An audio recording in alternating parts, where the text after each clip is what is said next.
ايوه كده يا جماعه، الزمالك بدا يتحرك. طب بدا يتحرك ازاي؟ الزمالك يا جماعه نزل بيان رسمي على صفحته بيطلب فيها من رابطه الانديه 3 حاجات. ايه هما ال3 حاجات؟ طيب اول حاجه ان المفروض رابطه الانديه تبعت جواب رسمي موجه لنادي الزمالك بالقرار، لان كل ده ما جاش جواب. تمام؟ طيب تاني حاجه طلبناها هي ايه حيثيات القرار اللي طلع. طبعا القرار اللي ملهوش اي حيثيات انا متاكده، بس هنطلبها برضه عشان نعرف هنعمل ايه بعد كده. تمام؟ طيب اخر حاجه صوره محضر اجتماع رابطه الانديه بشكل رسمي. طيب ده استنادا على ايه؟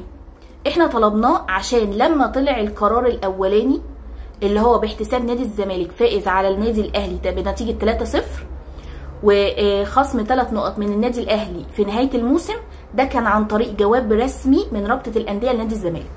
فاحنا عايزين جواب رسمي برضو من رابطه الانديه المره دي. ليه بقى؟ عشان نقدر نتحرك بالجواب ده بشكل رسمي بره ضد القرار، لان اكيد مش هنشتكي لهم هنا، احنا عارفين الموضوع هنا داير ازاي، كوسه طبعا. تمام؟